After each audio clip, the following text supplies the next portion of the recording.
ರೀ ನಾನೇನೋ ಕೇಳ್ಬೇಕು ಹೇಳ್ತೀರಾ? ಕೇಳು. ಹಣೆ ನಂದು ಆದ್ರೆ ಕುಂಕುಮ ನಿಮ್ಮ ಹೆಸರಲ್ಲಿ, ಕುತ್ತಿಗೆ ನಂದು ಆದ್ರೆ ತಾಳಿ ನಿಮ್ಮ ಹೆಸರಲ್ಲಿ, ಕೈಗಳು ನಂದು ಆದ್ರೆ ಕೈ ಬಳೆಗಳು ನಿಮ್ಮ ಹೆಸರಲ್ಲಿ, ಕಾಲು ನಂದು ಆದ್ರೆ ಕಾಲುಂಗ್ರ ನಿಮ್ಮ ಹೆಸರಲ್ಲಿ, ಗರ್ಭ ನಂದು ಆದ್ರೆ ಕೂಸು ನಿಮ್ಮ ಹೆಸರಲ್ಲಿ. ಹೆಣ್ಮಕ್ಳಿಗೆ ನಮ್ದು ಅಂತ ಏನು ಇಲ್ವೇನ್ರಿ? ಇದಕ್ಕೆ ಉತ್ತರ ನಿಜವಾಗ್ಲೂ ನನಗೂ ಗೊತ್ತಿಲ್ಲ. ನೀವೇ ಕಮೆಂಟ್ ಅಲ್ಲಿ ಉತ್ತರ ತಿಳಿಸ್ಬಿಡಿ.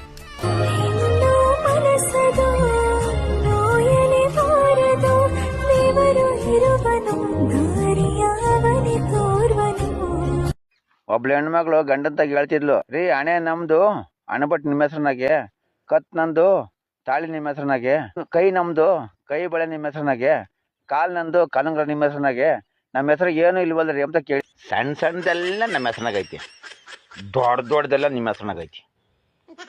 ಭೂಮಿ ತಾಯಿ ನಿಮ್ಮ ಹೆಸರು, ಭಾರತ್ ಮಾತೆ ದೇಶ ನಿಮ್ಮ ಹೆಸರು, ಕರ್ನಾಟಕ ಮಾತೆ ನಿಮ್ಮ ಹೆಸರು, ಹರಿಯೋ ನದಿಗಳೆಲ್ಲ ನಿಮ್ಮ ಹೆಸರನಾಗಿ, ಸಿದ್ದರಾಮಯ್ಯ ಸರ್ಕಾರನ ನಿಮ್ಮ ಹೆಸರು ಕಣವ. 2,000 ರೂಪಾಯಿ ನಿಮ್ಮ ಅಕೌಂಟ್ಗೆ ಹೋಗುತ್ತೆ, ಹೊತ್ತು ನಮ್ಮ ಹೆಸರಿಗೆ ಬರಲ್ಲ. ನೀವು ಬಸ್ನಾಗ ಹೊತ್ಕೊಂಡ್ರೆ ದುಡ್ಡೇ ಕೇಳಲ್ಲ, ದುಡ್ಡಿಲ್ಲ ಅಂದ್ರೆ ನಾವು ಬಸ್ಗೆ ಹೊತ್ತಂಗ. ಸಿದ್ದರಾಮಯ್ಯನ ದೃಷ್ಟಿಲಿ ಅಯ್ಯೋ ಪಾಪ ಹೆಣ್ಮಕ್ಳು, ನಾವು ಅವ್ನ ಸವತಿ ಮಕ್ಕಳು. ಗುಡಿ ಮಂದಿರ ಗರಡ್ ಕಂಬ ನಮ್ಮ ಹೆಸರನಾಗಿ, ಗುಡಿಯಾಗಿರೋ ಉಂಡಿ ನಿಮ್ಮ ಹೆಸರನಾಗಿ, ಹುಲಿ ನಾವೇನೆ, ಹುಲಿ ಮೇಲೆ ಕುಂತಿರೋದು ನೀವೇನೆ. ಇಡೀ ಪ್ರಪಂಚನ ನಿಮ್ಮ ಹೆಸರಿಗೆ ಬರ್ಕೊಂಡು ಎಷ್ಟು ಹೊಟ್ಟೆ ಉರಿಸ್ತೀರ ನೀವು.